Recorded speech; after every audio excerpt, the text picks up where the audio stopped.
Hello, and welcome to Practical Chaos Podcast. I am your host, Emily, and today we have a very special guest with us. Her name is Alex, and she is a self-proclaimed crunchy mom who gave me some great advice on how to take your crunchy to the next level. Go ahead and listen on for some tips on how to get a little crunchier. I consider myself a soggy mom.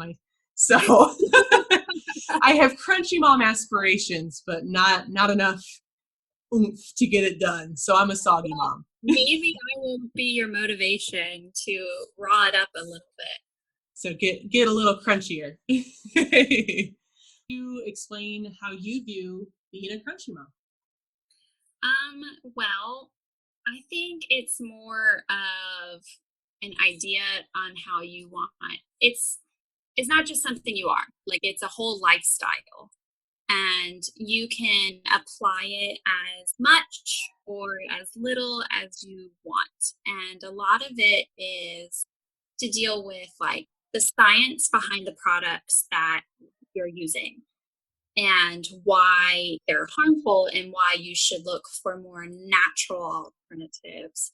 And that's the whole idea, is just getting back away from the big chemical aspects of.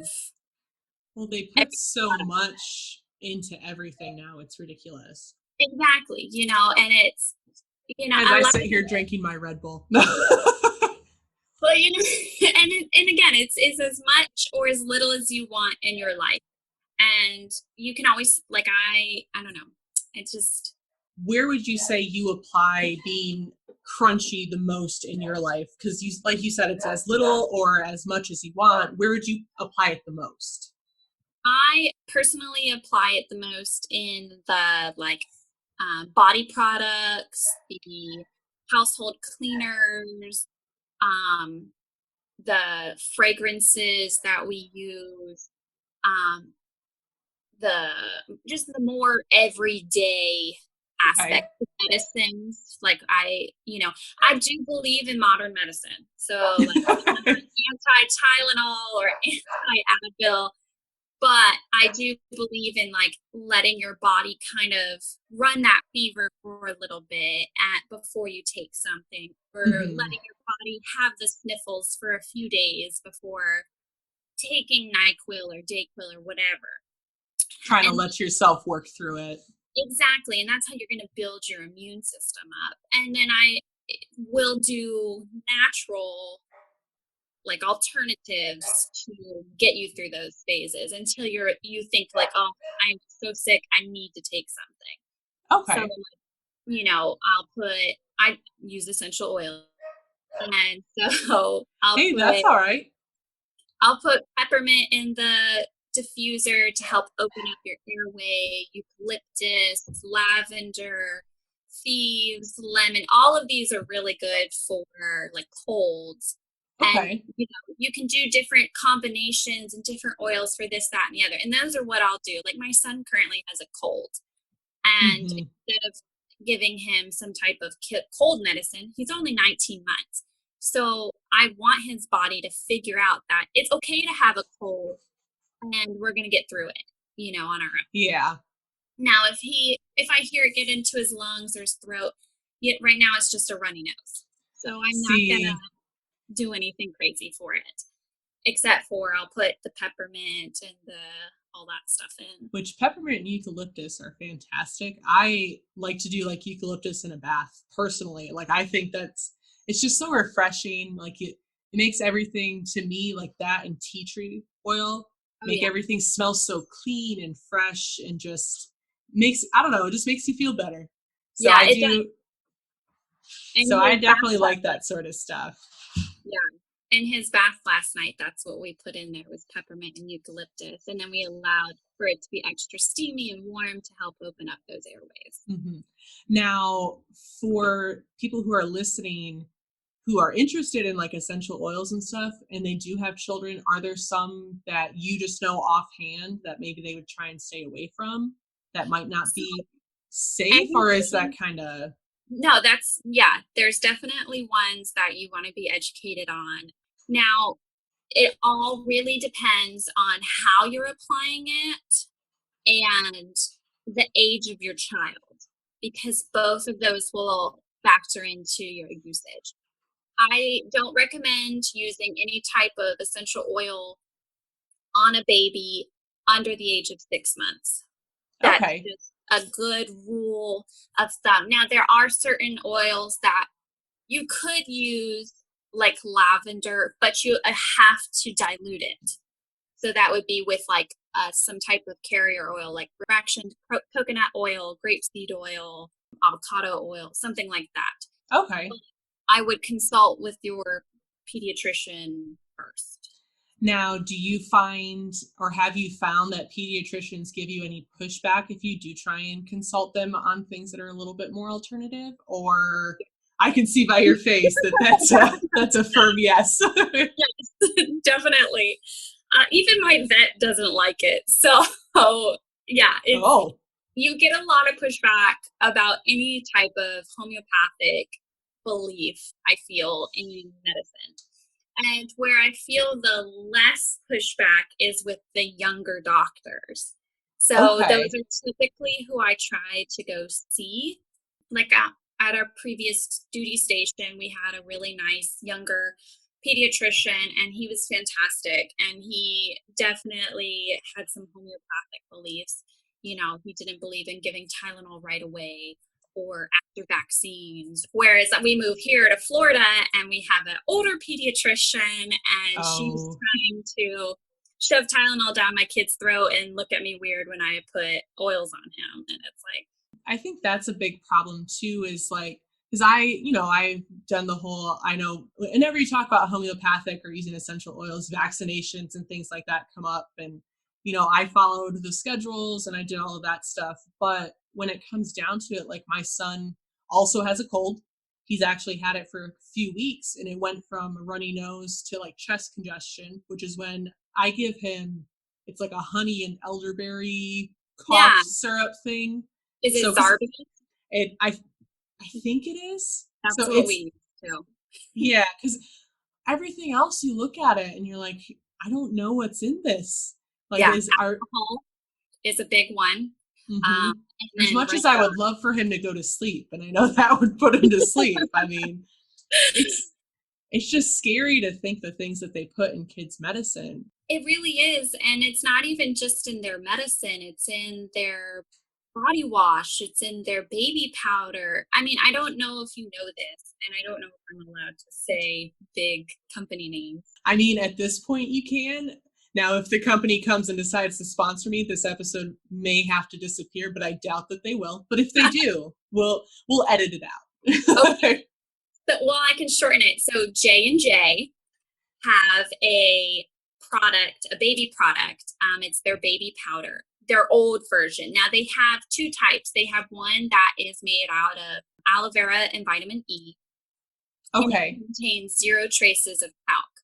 However, the generic one that they have, which typically are what comes in their like baby gift sets and stuff like that, actually had such a high level of talc in it that they lost a multi-million-dollar lawsuit because they caused reproductive cancer in little girls.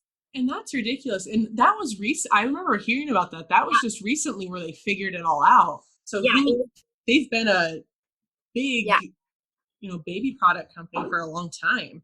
Well, and they're so trusted, and that's my that's like their whole thing that they stand on. The trusted baby brand, and it's like, okay, so I can trust you to give my kid cancer. Well, and I know like because my son, he has long hair, so I actually can't use any of their baby hair products on him because the alcohol content, and it dries his hair out. Yeah. And that goes with a lot of the kids' hair products too. It's insane. And I had to switch over to, because he has the big curly hair, so I had to switch over to an adult product because they don't make a kids product that doesn't contain the alcohol, because kids aren't out there saying, well, I don't want this in my shampoo, because they don't know any better. And a lot of moms don't know any better either. Until someone told me about the alcohol content, I didn't even think about it. And then I started looking into it and was like, oh, can't use any of this. It's ridiculous. And that's where, I get really concerned is like there's such these, they call it greenwashing. So it's Okay. these companies like Mrs. Myers. That company is a big greenwashing company. What that means is that it is a company who advertises as having organic, natural products, but when you get down to it, they're actually just as horrible as Lysol.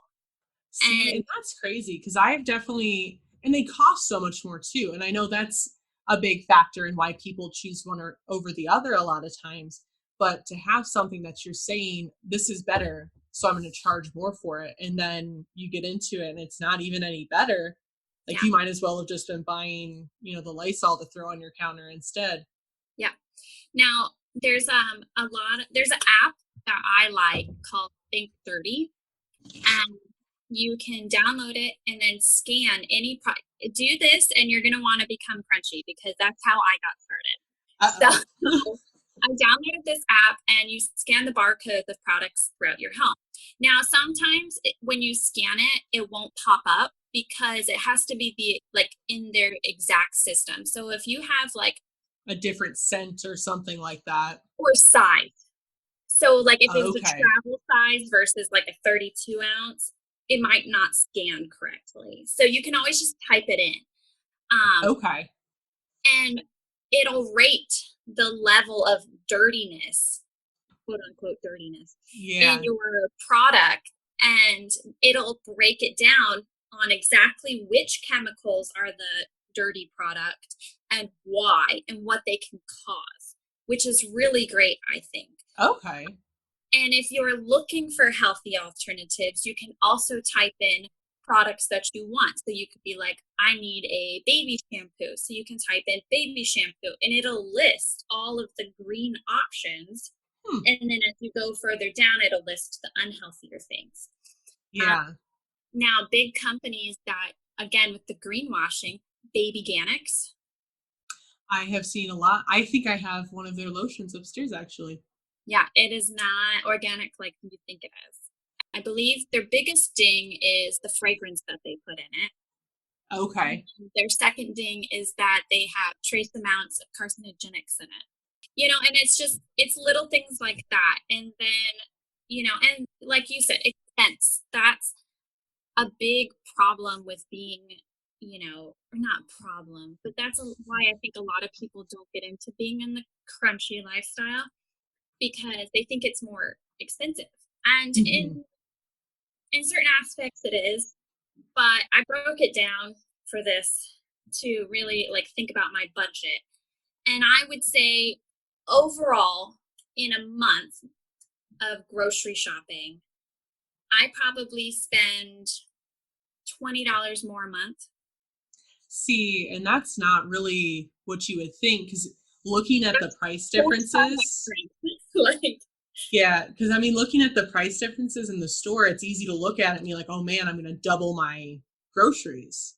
Because yeah, that's definitely what I think when I look at, organic versus non organic, which is another reason I really love Aldi's is because they do offer a lot of like more natural products, at least from what I can tell. Now I don't know. I might have to scan all their stuff. They do offer more organic produce for a lot cheaper because of the way that they run their stores or like different organic like meats or frozen products and things like that. And so, but if you don't have this stuff kind of at the ready and you just go to a regular grocery store, I feel like they really jack the prices up a lot if you just they do. walk into a Walmart versus, if you do have like a Trader Joe's or I know in California, I want to say it's Sprouts Yeah. is the big one here. I what was it in Lowe's Food in Jacksonville, things like that. You find more of it, but it's definitely hard to stomach it if you're not. Yeah. And like you don't have to buy organic food. So typically the difference between organic and non-organic produce, not all the time, but in a generalization, most people don't realize this, but organic producers still use pesticides.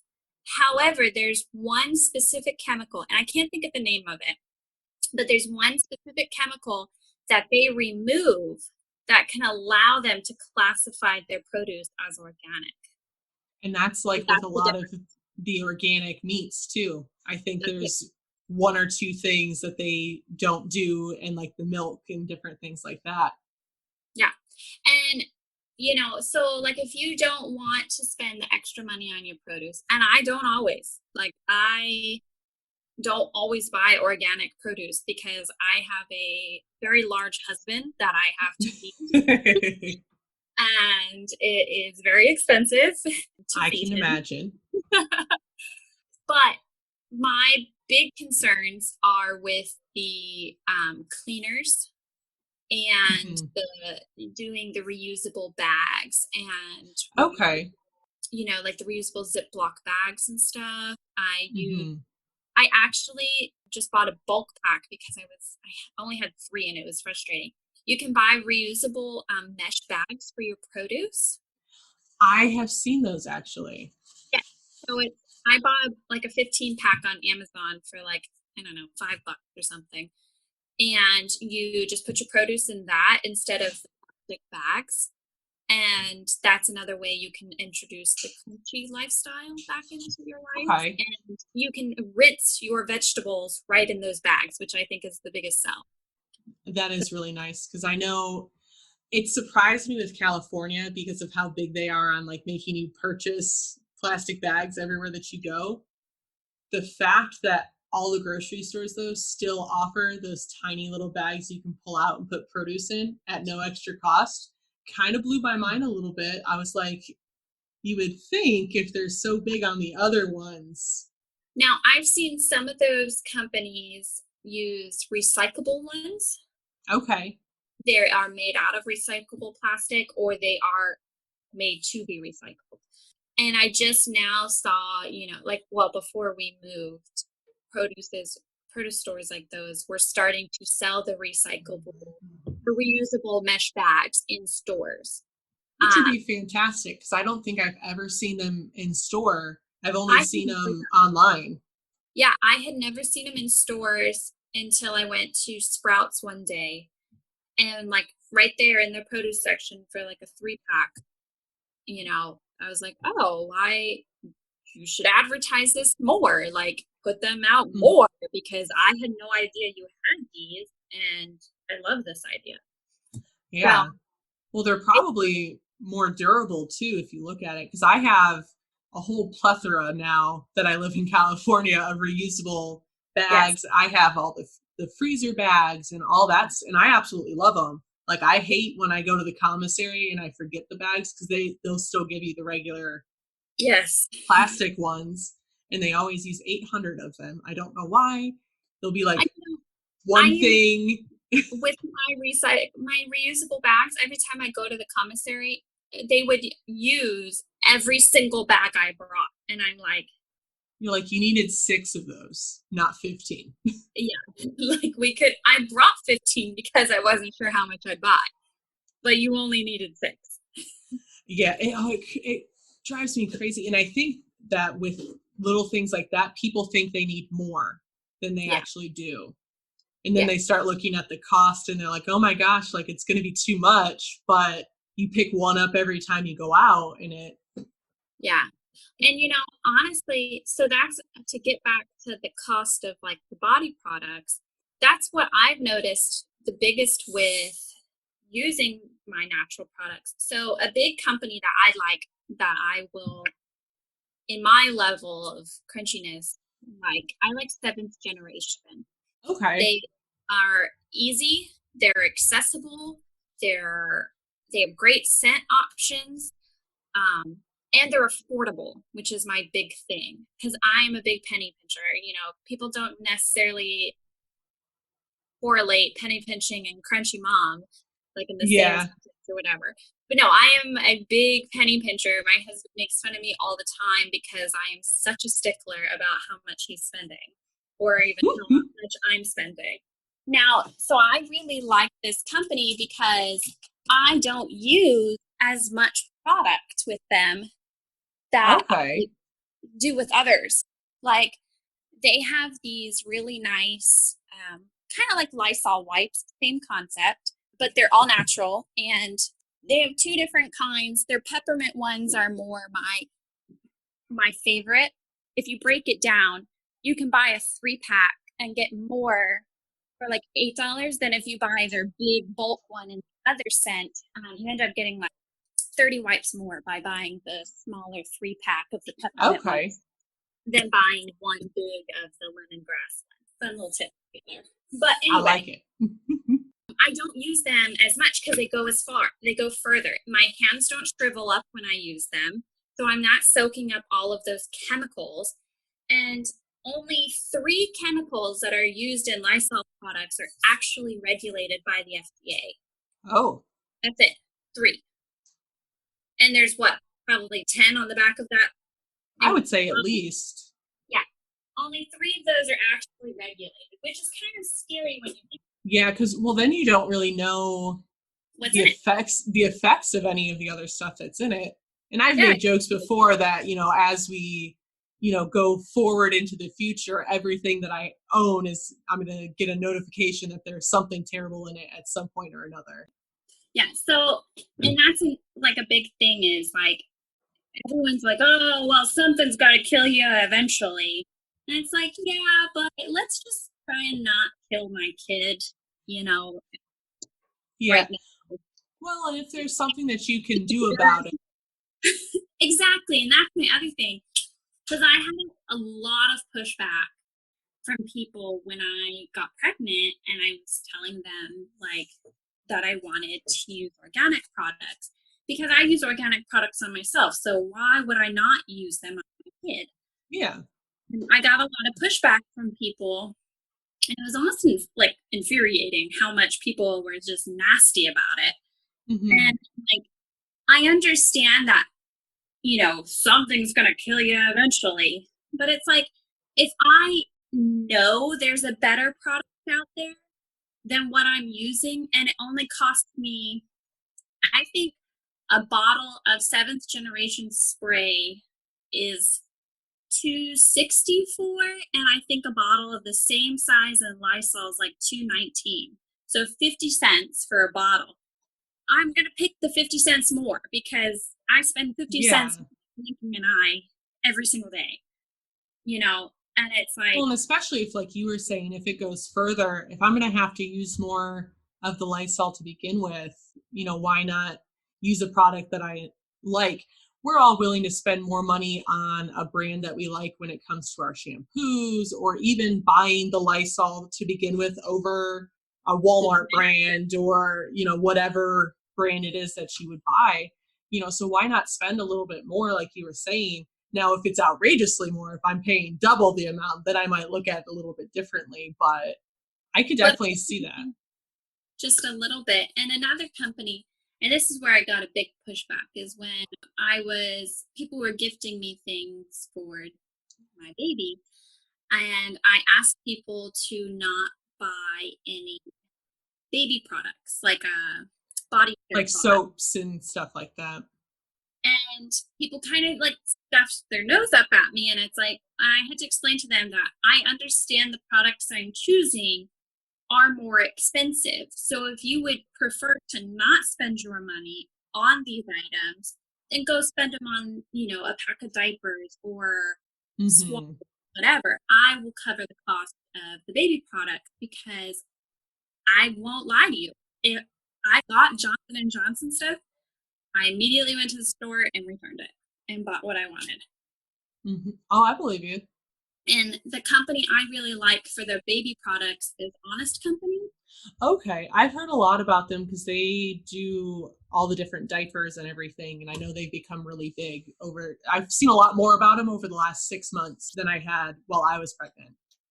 So they are one of the only baby products in that Think Dirt app that gets a 0 rating, which means it's perfect. It's the best that there is. Now, they have a box subscription, and this is what I recommend doing. If you choose to get the Honest Company, start with their box subscription. You can get 5 products for $35.99. Okay. And it's shipped right to your house. Now, here's what you do. Do not put anything in that box in the main 5, because you can add on to that and you'll get 20% off. So you can actually get up to, I believe it's 8 items a month. So those additional 3 items are 20% off. Okay. And then the main 5 items are the $35. So put your first items, every item that you put has to be $8 or more to make it worth it. Because then you're actually saving money. Because if you go to the store and you're buying a bottle for $9.99, which is how much they are at Target, you can go online, and if you're buying the same thing in the first 5 items of your subscription box, that brings the price down to $7.99. So you've already saved money versus if you were to just go into the store and pick it up, because they sell it. What's the store that they primarily sell them in? Target. And Target's more expensive anyway than most things. They don't typically have a cartwheel for honest stuff. Every now and then they'll have something, but it's not a predominant sale that they get. Mm-hmm. So then what I would do is, if you wanted to try their other products, like I really like their detangler. I use that on myself. And okay. A $5 bottle. So I would purchase the box with my 5 items. They have a really nice vapor rub that's made out of, and it's actually one of the only baby products for vapor rub wise that you can use starting at 3 months because it's natural. Whereas like Vicks, I believe the 5 or 6 months, one of the 2. Well, I actually read, because my son had a problem with congestion when he was really little. In regular Vicks, there's actually several stories of it actually putting children 2 years old and under into respiratory distress. Yeah. So they recommend not to use it like the regular one, even if it says kids on it, not to use it on children under 2. I had to go out and find a special one. I forget what brand I ended up with. I know it wasn't Honest Companies, but I ended up with, it could have even been a Vicks Baby Essential Oil, something or another one. But yeah, it's crazy when you start reading into some of the stuff. The trick to that is, if you do have it, if you have a Vicks Baby, I don't recommend Vicks Adult on children under the age of 2. That's it's a big no. It even says it on the label. Right. It's on the label, for goodness sake. Don't do it. But if you are going to use the baby Vicks one, and your child is under the age of 2, you should put it either on their back. I say on their back until a year, or after a year. So from 1 to 2 on their back. And then from like a year or less, put it on the bottom of their feet. Mm-hmm. And call it a day. Yep, that's what we did with the one that we got that said specifically it was for, you know, babies under the age of, whatever. Is I still put it right on the bottom of his feet, and then he went into little slipper pajamas, and I was like, nope, this is what we're doing, because it's scary when you start looking into stuff for your kids. Actually, that's what triggered all of this. I was just going to ask if that kind of changed the way you looked at a lot of it. So my girlfriend, it was a very natural kind of person. And I always borderlined. Like, I definitely liked my, non-natural products at the time. But I was trying to make more conscious effort to use less. And she got pregnant, and she made a registry, and I was looking at it, and I was like, oh my gosh, are you kidding me? $10 for a tube of butt cream. What the heck is this? Like, why are you, like, I will buy it for you because I love you, but why the heck is this better than $5 tube of butt cream that's bigger? And so I started looking into it, and that's what made me really question it. And I realized all of the crap that's in these products. And then I learned about the Think Dirty app, and then I started scanning all the stuff in my bathroom.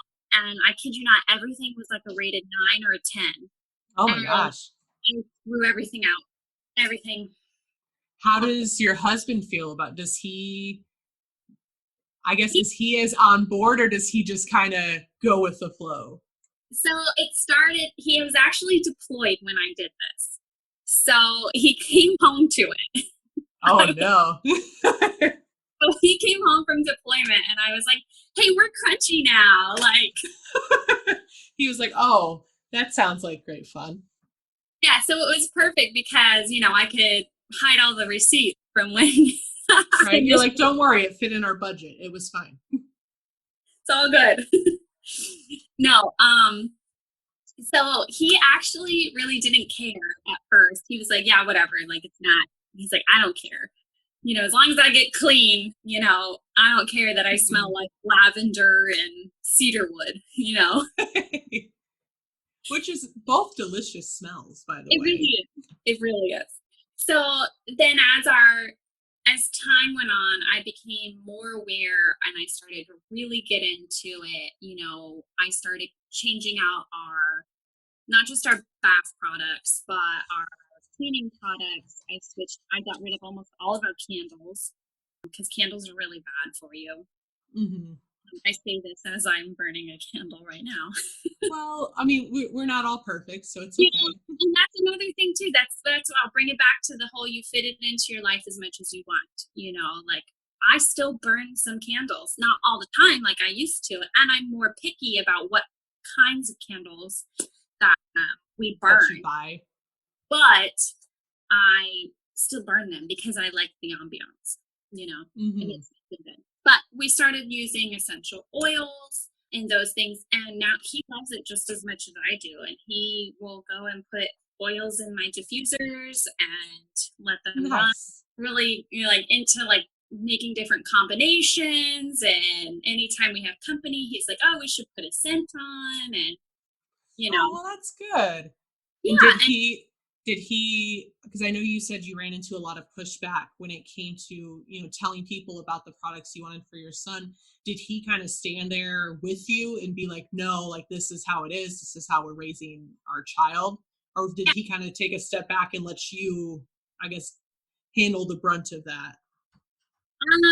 I think I handled most of it, but that was mainly just because he was gone a lot during my pregnancy. So, and we were halfway across the world. Yeah. Like, or country rather. So, all of our family was on the East Coast and we were on the West Coast. So most of our conversations all happened, through the phone. Mm-hmm. So it really was just whoever was talking on the phone pushed back. But he did support me and he didn't let anybody purchase any type of Johnson & Johnson and, baby Xanax or all that kind of stuff. He definitely let me take the reins with that and supported me 100%. Good. And then I'm a stay-at-home mom. So another part of being in the crunchy aspect is what you eat. And typically, crunchy moms make their own baby food. And I actually got a lot of pushback with this as well. And Faye was a big support, pretty much telling people to shut up and mind their own business because I wanted to make Declan's baby food. And the reason, not only do I find it weird that a can of peas can sit on a shelf for like 8 months and not go expired, and that's supposed to be safe for my baby to eat, when I can't even let peas sit on my countertop for longer than 4 days. I was going to say for like 8 hours, and then they're like, nope. Right. Exactly. Like, I think that's weird to me. And they're expensive. They really yes. Are. They're like 80 cents a jar. Some of them are like $1 a jar. And so I was looking into like all these types of foods that I would be okay with him eating. And I decided to make my own baby food. And girl, let me tell you, it was so cheap. And it took me an hour. an hour. See, that's not bad. I was going to make my own baby food, but I was working. So when my son was born, I was working 2 jobs at the time. I only took 2 weeks off work. And Yeah. I had to go back just because North Carolina doesn't offer any sort of help when it comes to like, hey, you're guaranteed like this amount of money. Like California does. Like they just passed a whole new law that gives new moms, I think, at least 6 weeks off paid. Yeah. And I was like, man, I should just go pop out another one if they're going to pay me to do it. But, but no, I mean, in North Carolina, I worked up until my due date, had a C-section, was back to work when they cleared me 2 weeks later. Yeah. And so, and I know we both know a few people that worked at the restaurant that did the exact same thing. Yeah. You know, and it's definitely not for everybody. And it definitely, time is a big thing. Like, honestly, if you are exhausted and working 2 jobs and you just had a baby 2 weeks ago, obviously you're not going to start your baby off on food. No, 2 weeks later. But when you look at all this stuff and you're like, oh, I'm going to do this and this and this, and then that 2 weeks after you have your kid, you're like, I can't even give him the bottle. Like, how am I going to start making baby food when he needs that? And so it's really discouraging when you look at it that way. Had I known it would have only taken me about an hour, I probably would have done it. So what I would do to make it easier is, so I would plan our menu. And so I would always do his baby food on Sundays. And I would, obviously when they're smaller, we did a lot of baby-led weaning, which is another big. I was just going to ask about that. So there are certain foods that I didn't feel comfortable doing baby-led weaning with him. For example, peas, carrots, apples, the really like hard, crunchy thing. That I felt just like gave me anxiety looking at, like you're like, all right. Baby-led weaning is scary enough. I do not want to add a carrot into that mix. I don't blame you. Did a mix of purees and baby-led. So what baby-led weaning is, it should not, according to the American Association of Pediatrics, be started any earlier than when the child is not only 6 months old, but also sitting unassisted. And those are the 2 big things that people miss. And actually, the AAP does not recommend starting even purees until 6 months and sitting unassisted. Because I know a lot of doctors will tell you 4 months. Oh, yeah. And that's where I find the pushback with the older people, is they don't know that the AAP has changed it to 6 months. So when we went in for his 4-month checkup, we had an older doctor because ours wasn't available, and they went ahead and tried to tell us to start cereals and purees and stuff, and I just kindly took their word and ignored it. Put it up into a little package and chucked it out the window. And that's where, if you're going to do the crunchy mom lifestyle, you have to understand that people are going to tell you you're wrong all the time, and just stick to your guns and do what you feel is best for you and your family. And kind of, I don't recommend ever just straight up ignoring medical advice. I hope to be a doctor one day. That's, maybe one of my big girl goals. I don't know yet. I don't know what I want to be when I grow up either. It's okay. Yeah, exactly. But I definitely, they know a lot more than I do. But I can research as much as I want on a certain subject, like baby-led weaning and purees.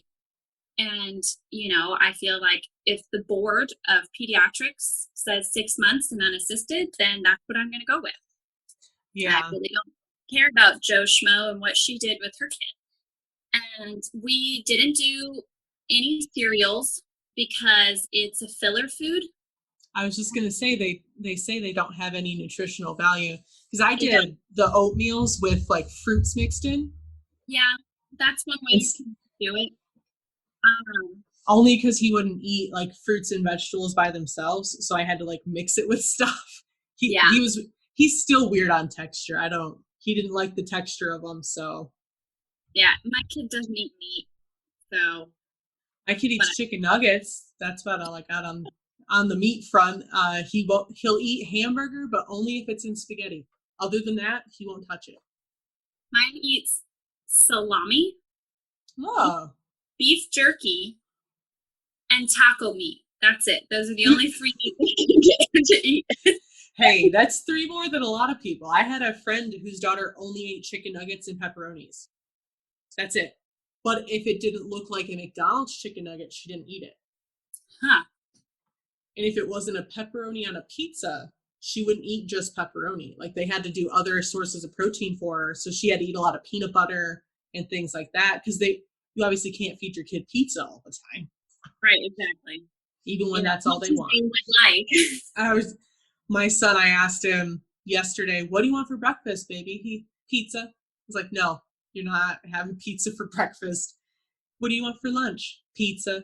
No, we're not eating pizza for lunch either. What do you want for dinner? Let me guess. Pizza. Yeah.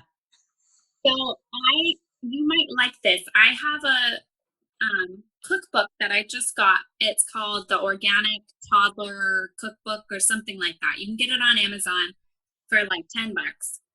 Okay. I had their baby food one. That one was really great, and it gives you a bunch of ideas on purees. Okay. And different combos you can try. But anyway, so in this toddler one, they take zucchini slices, put a little bit of marinara on it, some cheese, boom, bagel bites. But it's with.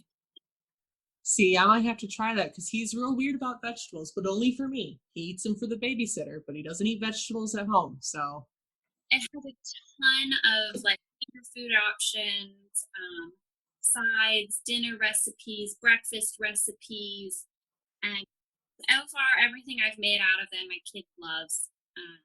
And I make them like the dinner recipes for us. The chicken tortilla soup in there is fantastic. Nice. Yeah, so definitely a lot of good options in there. Yeah, I'll have to check that one out. I'm writing all my stuff down on my notebook. Oh, to circle back, the hack that I found with doing the purees on your own is when I would plan my menu, I would, whatever vegetable, if I wanted to puree a vegetable, would be the vegetable I was making for dinner that night. Okay. So what I would do is, and I always picked a steamed vegetable, or or something that I could steam, like carrots.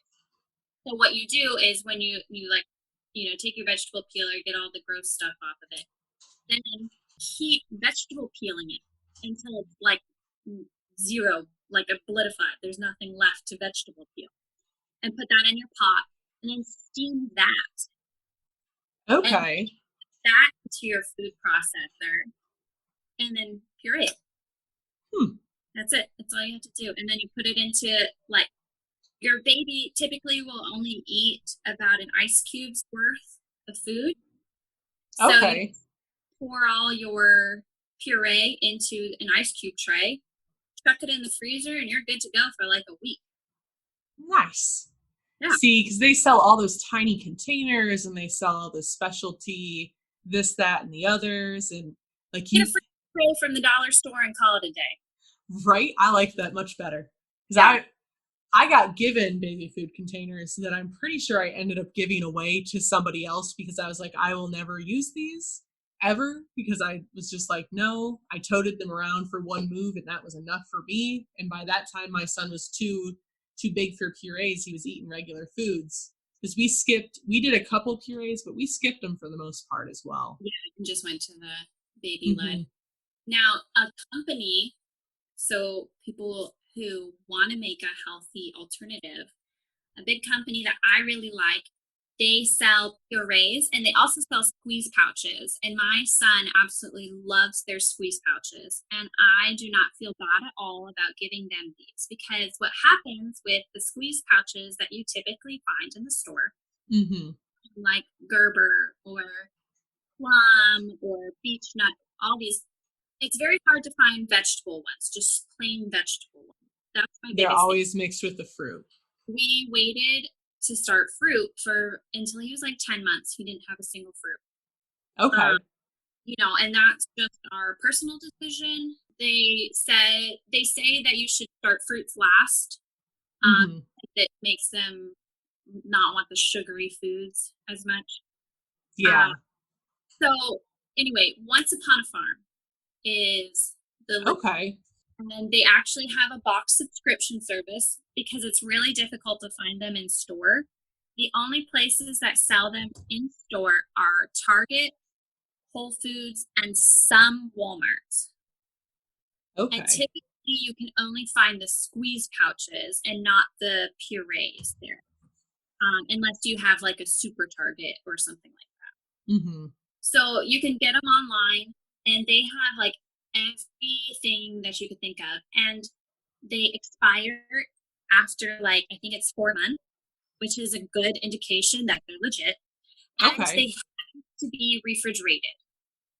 Okay. And as soon as they open them, you have 3 days, and then that's it. So if they're not finished in 3 days, then you have to throw them out. Whereas like, the other brands can sit on your counter for like a year and still be okay. Yeah. Well, I know like the jar baby foods and stuff like that, like you look at expiration dates on those and they're 25. Right. This expires in 2027. You're like, oh. Okay. Well, yes. I'll stock up now for all of my future children. Right. For everyone. This is a great deal. They're on sale. Right. But yeah, so that's, another crunchy alternative that you can make is with the baby food, either making it yourself or using a better brand that's not just applesauce with a hint of zucchini or whatever vegetable they declare is in it. And then I was going to say, it's usually like the carrots or the zucchini or something like that is what they'll say. Yeah, and they have a ton of preservatives in them. And it really just doesn't taste like the actual fruit or vegetable. So I like Once Upon a Farm because my kids' favorite one is their wild Memphis avocado. Okay. So it's avocado, pineapple, and spearmint. That's it. And it's just the 3 of those pureed together in a squeeze pouch. And he's like, this is great. This is fantastic. Yep, and he downs that thing so quick. Nice. Yeah. Now, do you feel, because I know you said you kind of use it where you can and where you want to, do you ever run into any, we'll call them super crunchy moms, who feel like you're not doing it good enough? Yeah, so I like to join Facebook groups to find other moms with my mentality. Because I don't always fit in with the non-crunchy moms, and I don't always fit in with the crunchy moms. I'm kind of in this weird in between. So another big aspect with crunchy moms is cloth diapering. Yes. They typically will not vaccinate. They typically don't go to doctor's offices unless they absolutely have to. And they will use chiropractic care instead, which I am a big avid for. Chiropractic care can fix everything, I believe. And you'll love the episode we have. I have a friend who is a massage therapist who actually works very closely with chiropractors. So, yeah, I love chiropractic care. And they say that you need to take your child in at least once before the age of 9 because birth is super traumatic on a baby. So if your baby is colicky, has any type of acid reflux, any type of maybe their facial expressions seem kind of lagged or things like that, take them to a chiropractor because more than likely what happened is during birth, something kind of got tweaked. And what they can do is they can lightly manipulate the baby's spine. Now, I know that sounds terrifying. Only a lot. If you're like me, then you will just imagine somebody like cracking your kid like a glow stick. That's not at all what they do. They basically just use their fingers and gives them little baby massages. and then Okay. loosen everything up, and eventually it can totally eliminate the colicky or acid reflux. My husband is a test to this because my mother-in-law took him in when he was a baby because he was super colicky. And after 3 visits or so, she said his colic went completely away. See, and that's a big thing because my son, he ended up actually being allergic to milk protein because I wasn't able to breastfeed just due to I had some postpartum like Correct. depression and anxiety problems that breastfeeding just didn't line up with it the way that it should have. It made me feel a lot worse. So we did formula and he was allergic to the milk protein, but he would cry for hours and hours. There was a point in time he screamed for like 12 hours straight. I burped him, I bounced him, did everything under the sun. And not a single person who I spoke to, because no one in my family had been told that chiropractic work would have possibly helped. Like I said, it did turn out to be an allergy, but maybe something else could have helped. So, and then there's other like lots of things too. It can help with there's other things. It can help with your immune system. It can help with your performance, all of this stuff. But anyway, back to your original question. I don't always feel like I fit into the crunchy moms because I do vaccinate and I get a lot of pushback for that. And, it's just a personal decision that my husband and I have made. I won't say that I haven't had concerns about vaccinations. And there are things like the World Health Organization came out and said pretty much that the flu vaccine isn't regulated and doesn't really work. I was going to say I know they said it's ineffective. So that's actually probably one that personally I didn't get it until I felt like I had to when I worked in the healthcare field and when I worked at the CDC. It was the one vaccine where they're like, you have to have this one. And I was like, well, whatever. Okay. And it's the only one that ever made me sick too. Yeah. And so, that's not to say we didn't also take into consideration. I have really bad reactions to vaccines. Okay. So I typically, when I get vaccinated, I will get the chills. I'm sick. I'm tired. I run a fever for 3 days. Oh no. Yeah, and I will be swollen and tender at the injection site for about 3 days. And so we were really concerned about that happening to Declan, and we had talked to them about the doctors about putting on a delayed schedule. We still intended to have him vaccinated, but we were just going to space it out so that he wouldn't get so many at once, because it is how many they get in one visit. Oh, they pull out all of them and line them all up, and you're like, oh my gosh, like. Exactly.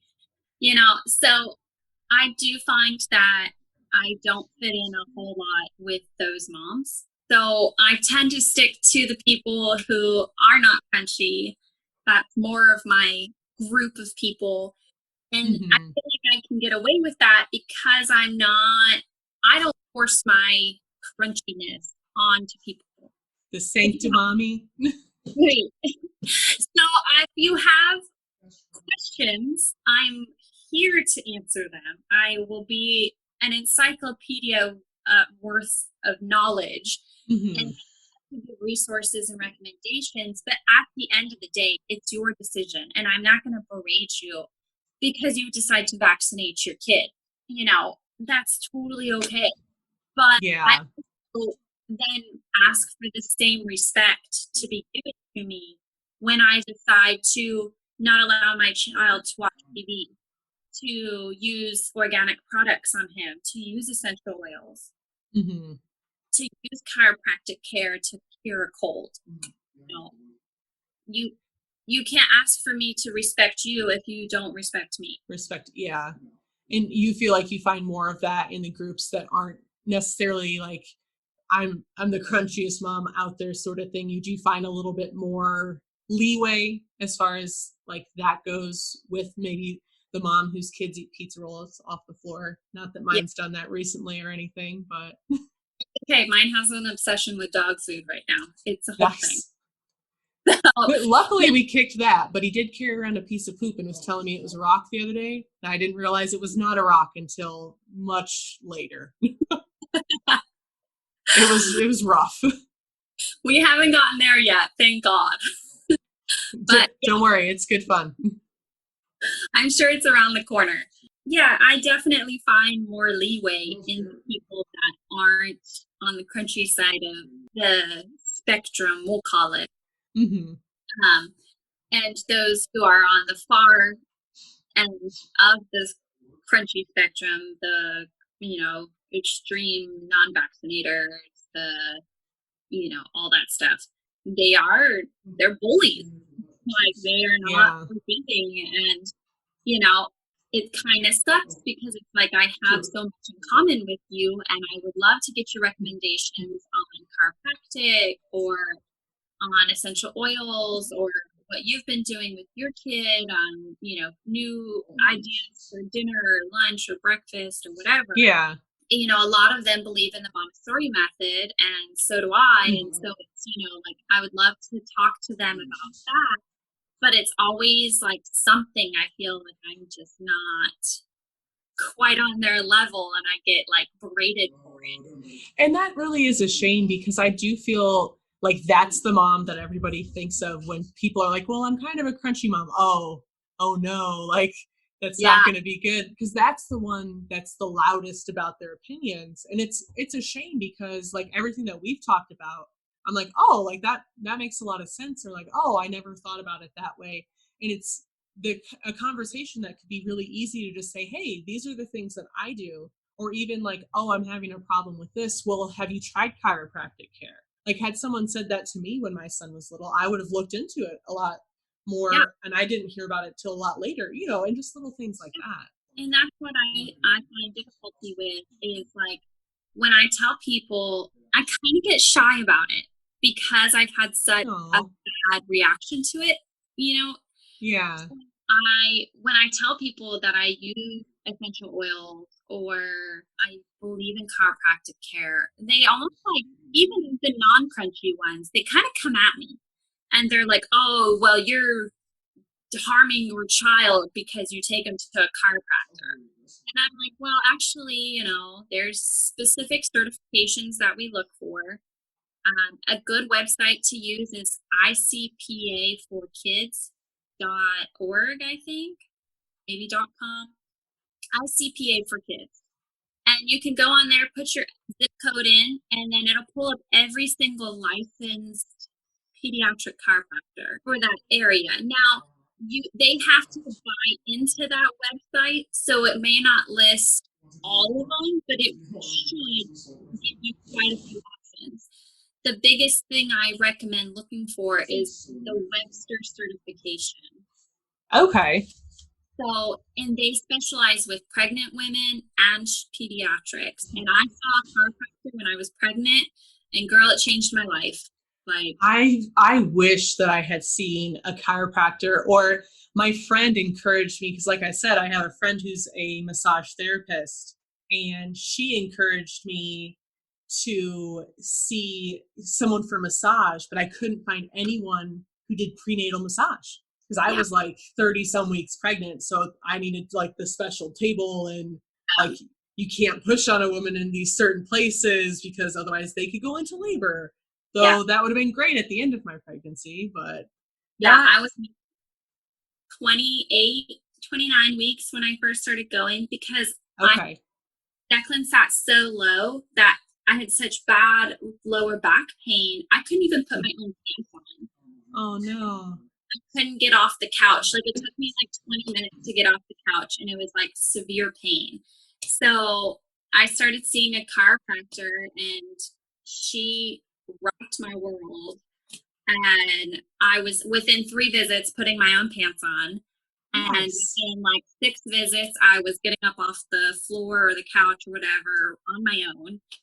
And you were like, finally. Yes, it was amazing. And they have, so the Webster specifically, they have certain techniques that they can help with encouraging labor.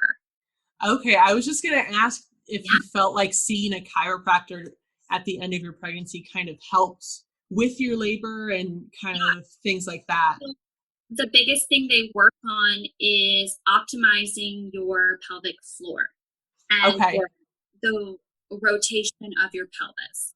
So what she really worked on was opening up my hip flexors and making sure that my pelvis was rotated perfectly for the optimal delivery, so that he shouldn't touch or niche on anything coming down through the birth canal. And she tried this new technique she had learned on me the weekend prior. She had me come in and she was like, okay, so she adjusted me. And then she tried this thing. She's like, I don't know if it's going to work. I just learned it. And it was, she put her fingers on different various, not pressure points, but just nerve endings in my body, and applied that pressure to them. And then she was saying positive affirmations to me. I kid you not. I started having contractions within 3 hours. Oh. I didn't end up going into labor, but I had gone in. So I went in on Thursday because I thought my water broke. It was not my water. It was just me being stupid. I lost my mucus plug, and I was so excited. I was like, labor! You're like, I'm done. Yeah. Just kidding. At all. The doctor was like, you're half a centimeter. And I was like, oh.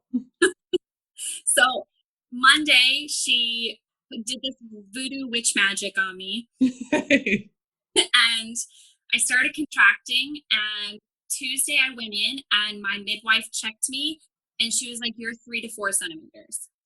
Okay. So I ended up still not going into labor. I had to be induced on that following Thursday.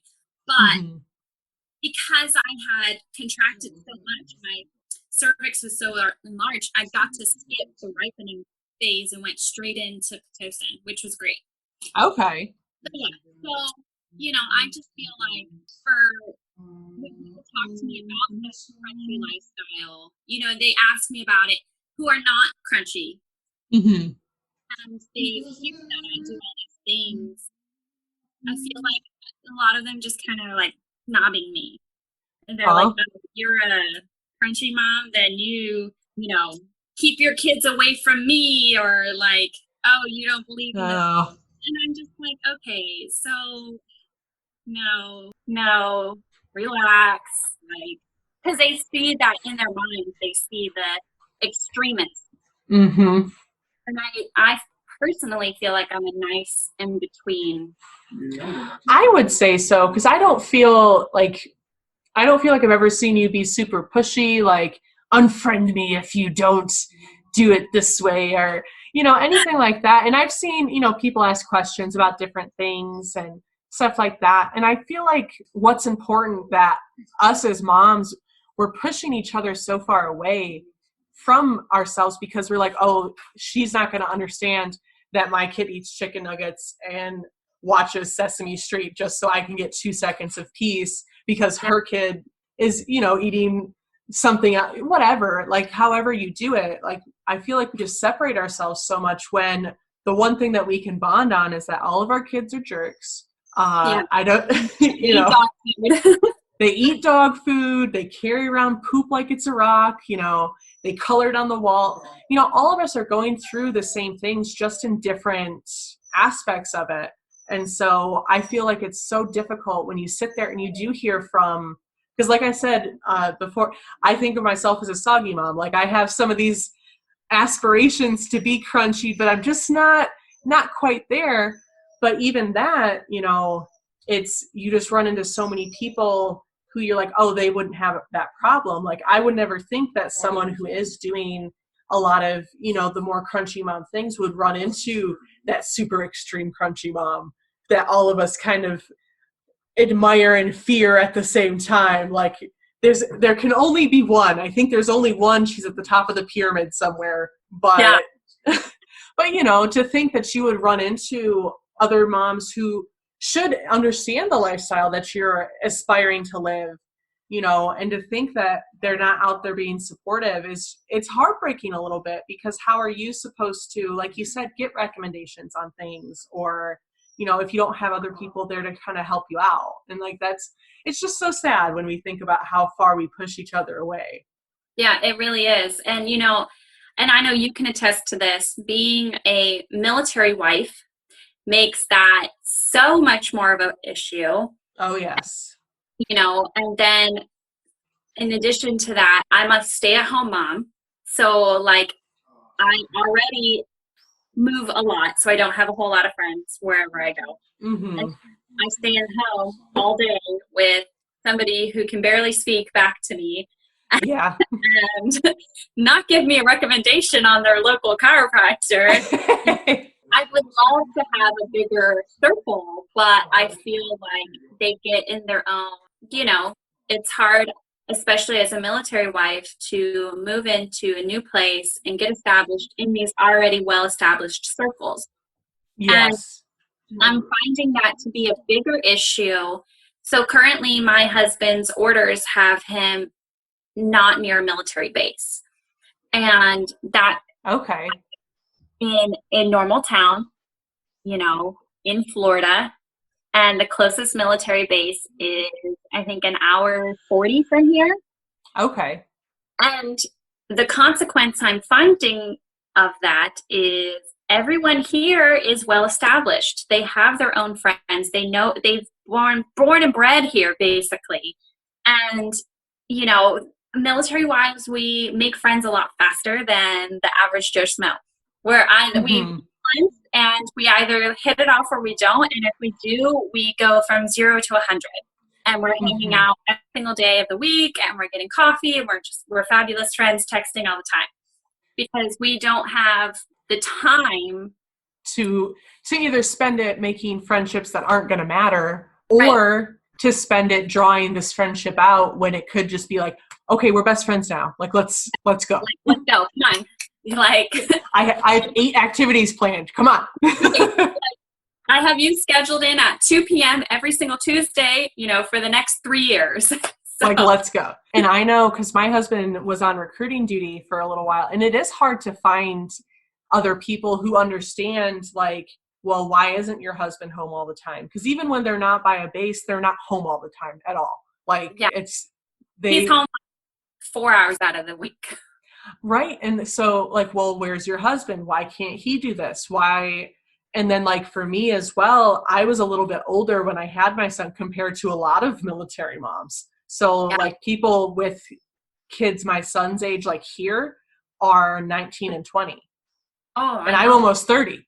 So it's like, it's a very, right? You're like, I feel you on that one. It's very different, because now you're trying to connect with the people who are like your kid's age, and you're like, okay, I literally have nothing in common with you other than the fact that we have a kid the same age.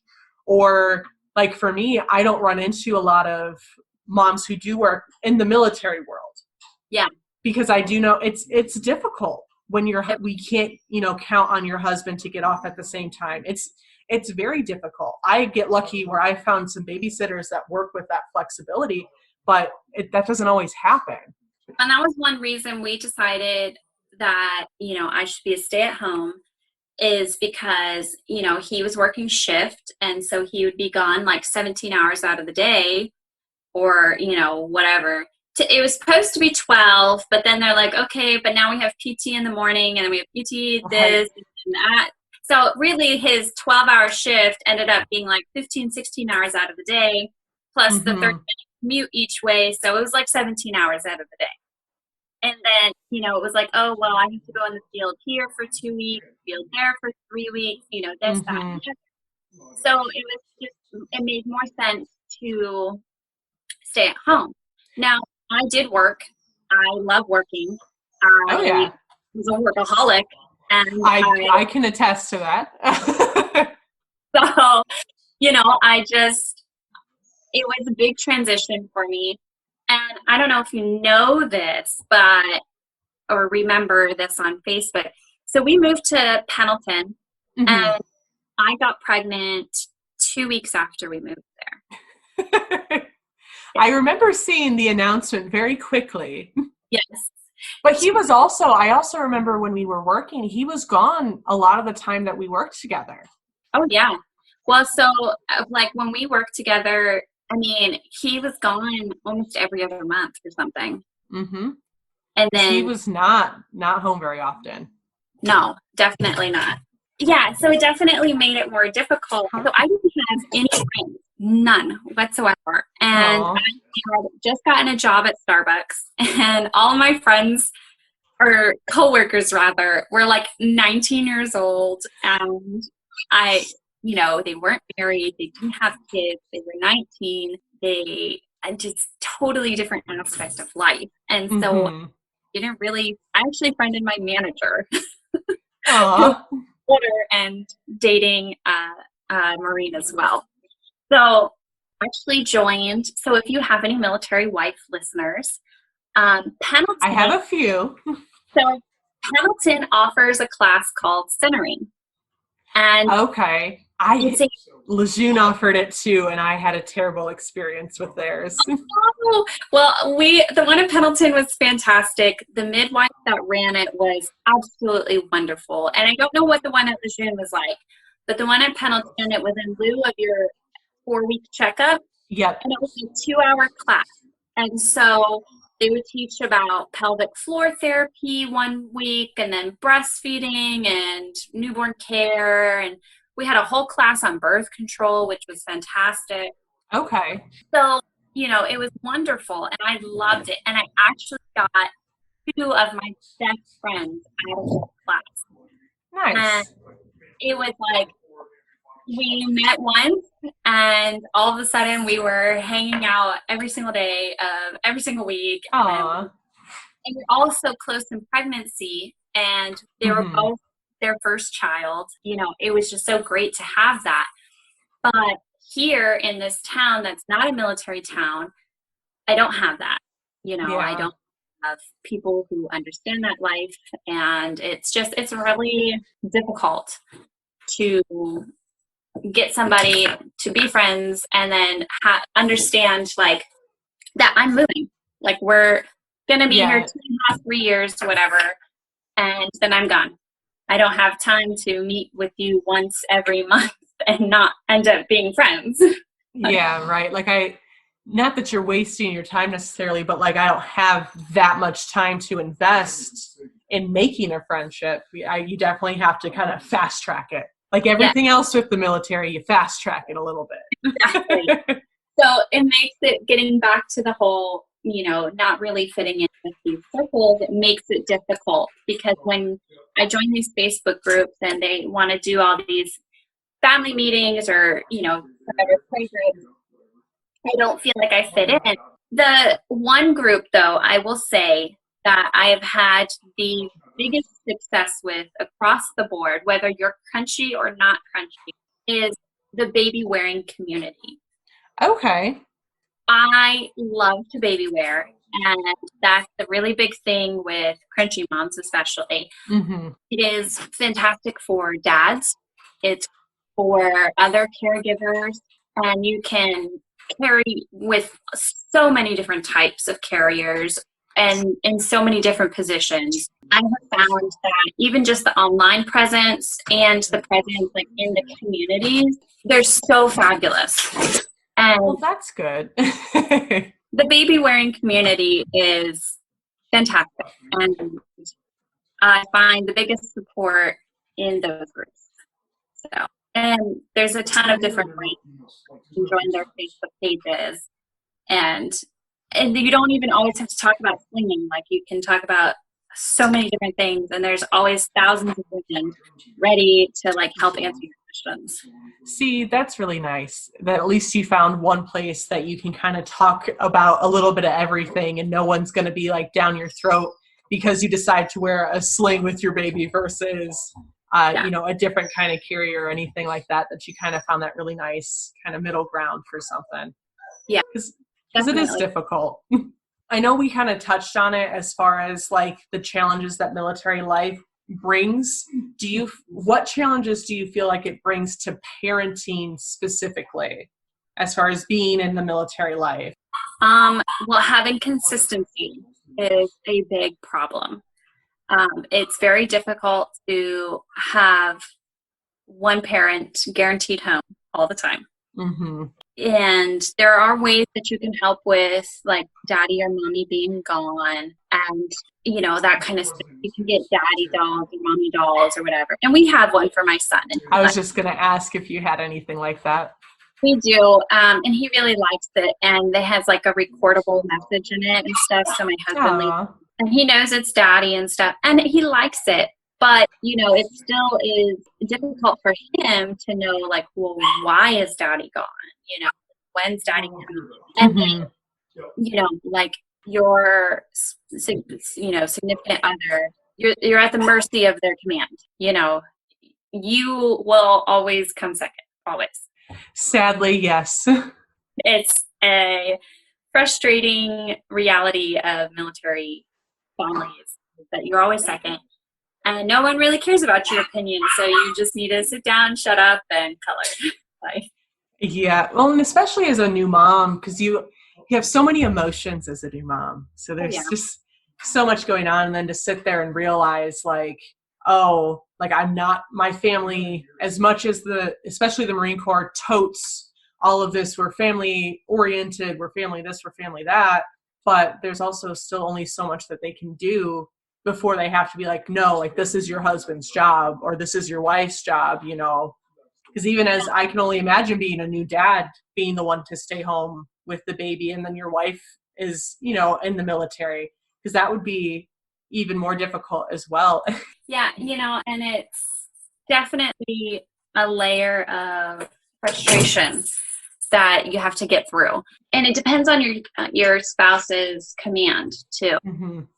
They could be fabulous or they could be horrible. And like Trey's command was absolutely wonderful. And they let him take a whole month of leave when Declan was born. But after that 1 month was up, he was on shift and I was home alone by myself across the world from my family with no help. So for like 16 hours out of the day.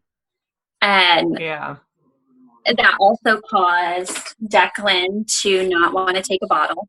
So exclusively breastfeeding rather. And that caused its own level of postpartum anxiety and postpartum depression. And because I can only imagine after spending the day, with your son, and it's just you, like we love our kids. We both know we all love our children, but when someone else comes home and you can be like, please, and you can't even do that I can only imagine how difficult that would be to just kind of that normal time where you can be like, here, take your baby. He's asleep. Mm-hmm. And then I'm going to sleep and it's like, it was miserable. He wants to eat or he wants to do something that I know my husband was so frustrated I breastfed for probably about 2 weeks before that I was off from work. I breastfed, or tried to, I should say. And my husband was himself frustrated because he didn't know how to help. And so it's difficult for them too, because they don't know what to do. They're like, what do you need from me? And you're like, I don't know. Yeah. And that's a big thing that we had problems with.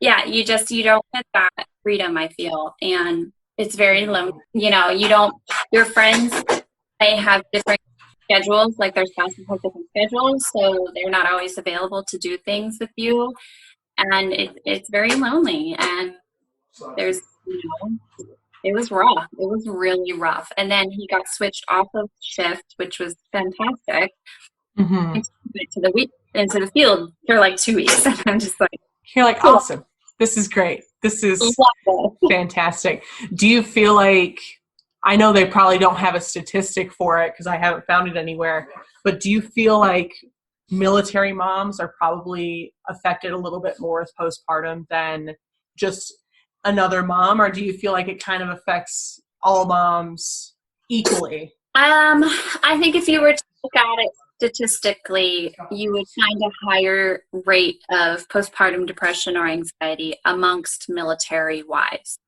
I'm not discrediting anything to civilian families or, Mm-hmm. women in their struggles, and every situation is different for everybody. Oh, yes. And, however, the pressures that are put on, I think, by military families or by the military on their families is a lot higher. That pressure can translate into the depression and anxiety, and you're removed from your village, so you're not typically anywhere close to any type of relative or your friends. If you're like me, you only had 2 friends and one was moving. Exactly. I had 2 friends and one of them had already moved, so. Yeah, exactly. So, we gave birth, and they were like about to turn 6 months, and my best friend moved away. And I was like, I got, down to 1 friend at that point, and it's just, I definitely think it's probably higher among military wives, just because of the unique situation that they're put in, yeah. But, I think it's very, difficult for military wives. All right. So a question that I've been asking the moms that I have interviewed so far that I'm interested to see the answer, because it's been kind of consistent across the board, is what makes you feel inspired or like your best self? So I've been thinking about this question.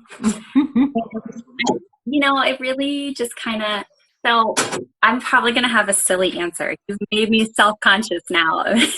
No, you're this question. No, you're fine. I've loved every single answer that I've gotten, and I'm excited to see if there's a difference in the answers or if they kind of all line up the same.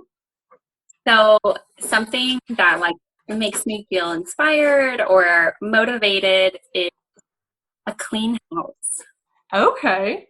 I like that. That seems really weird.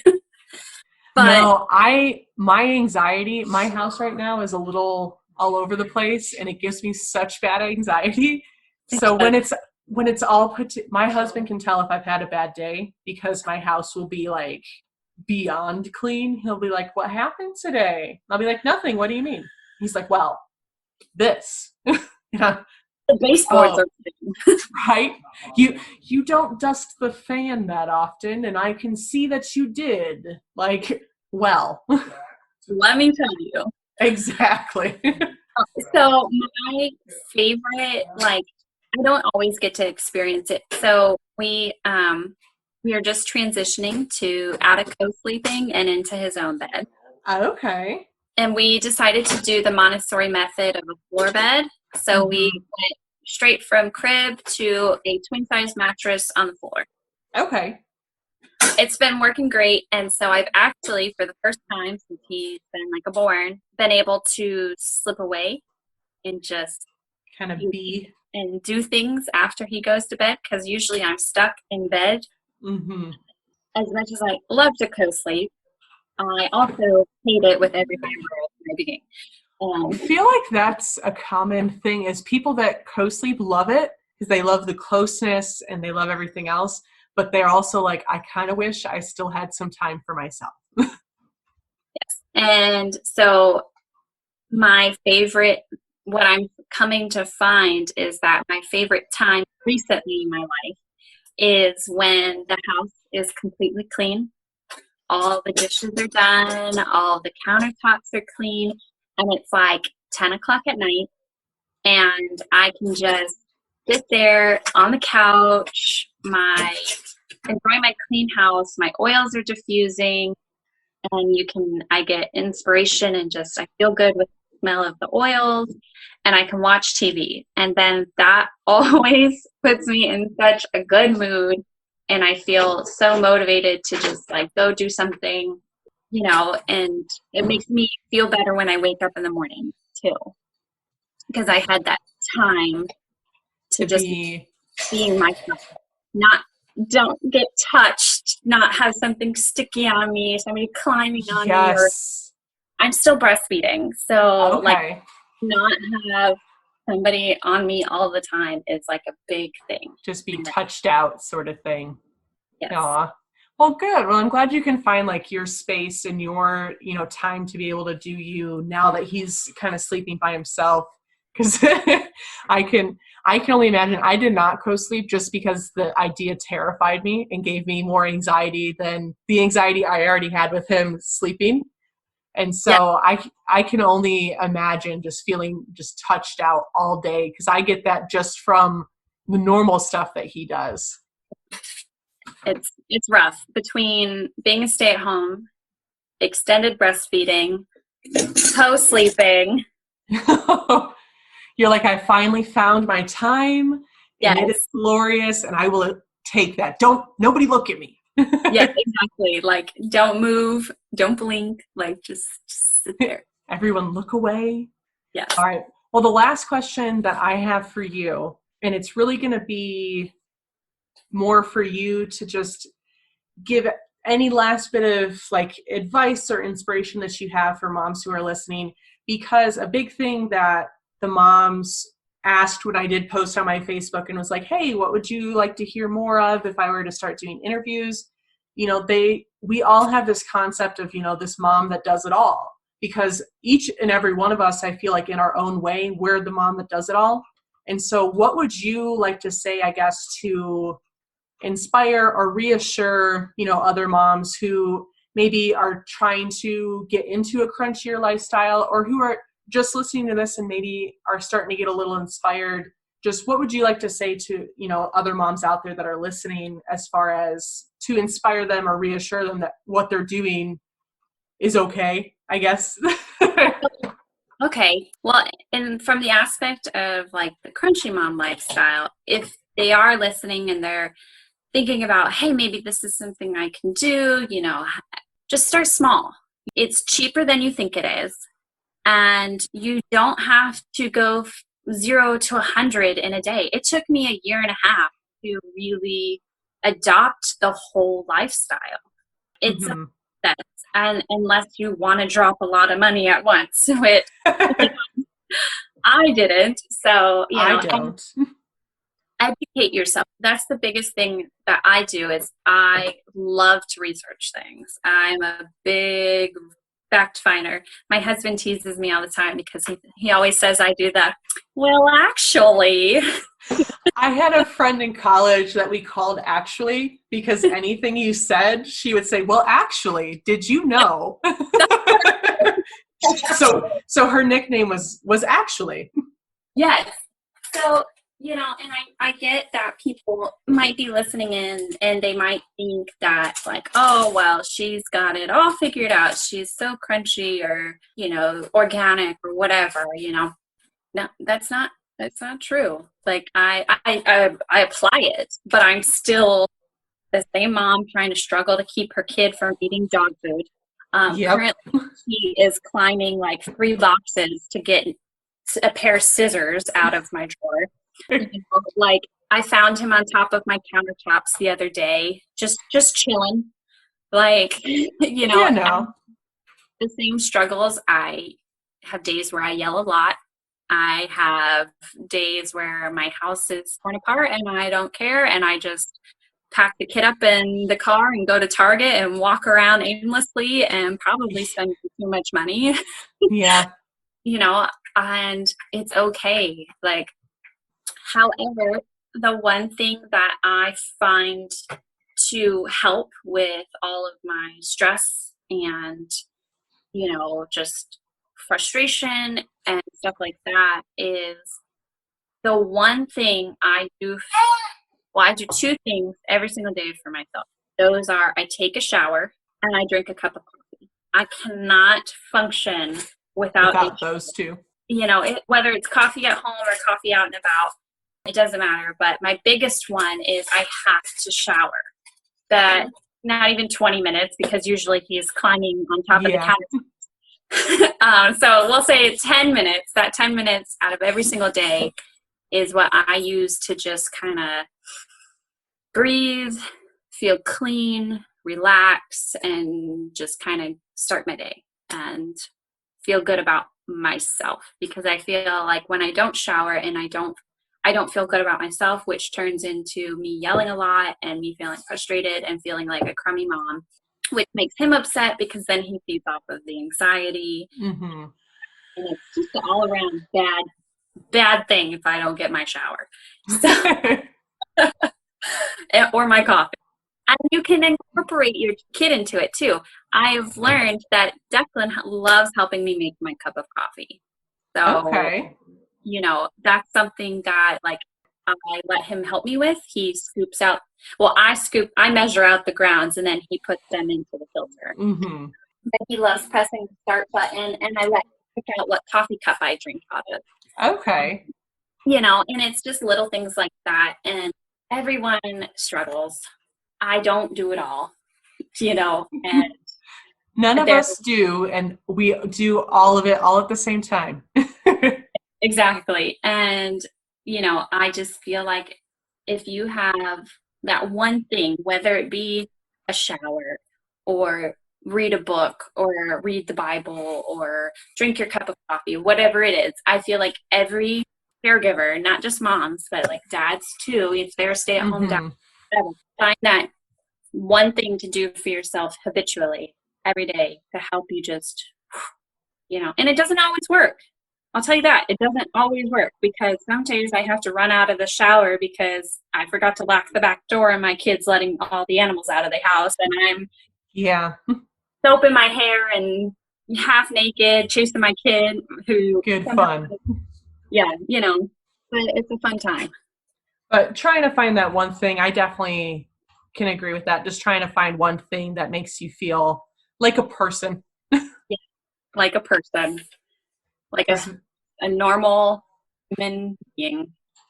Just a bean. Just a little human being. Exactly. Well, thank you. This was so much fun. I'm so glad we got a chance to catch up and talk. It was so much fun. I will let you get back to what looks like it's about to be the rest of a busy day. Well, it was so much fun hanging out with Alex and catching up. I've known her for a little while now, so it was so fun to see where she's gone with her life and what she's doing as far as motherhood goes. She gave some really great advice on how to get a little bit crunchier and has given me some inspiration to check the products in my house. If you have any questions about anything that she mentioned in this episode, I'm going to link as much of it as I can in the show notes. Anything that I can't fit there, you can find on my Facebook page. I will go ahead and link it with the episode. I really hope you enjoyed it, and don't forget to look out for our next interview on April 1st, and that'll be with my massage therapist friend, and we're going to talk about all sorts of fun things and being a mom. If you ever have any episode ideas, please don't hesitate to reach out to me, or if you think you'd be a great fit for the show, head over to my website, practicalchaospodcast.com. There you'll find a form on the contact page to go ahead and fill out to be a guest on the show, and I'll reach out to you if I think you'll be a good fit. You can also find links to all of my social media there, as well as links if you're interested in starting a podcast. I do have an affiliate link through Podbean where you can get a free month of their premium membership, which is what I use to be able to schedule my podcast so they come out at a good time. And you'll also find all sorts of other fun stuff over there. So as always, thank you so much. I really appreciate you coming and listening and hanging out with us today. And love ya. Toodles.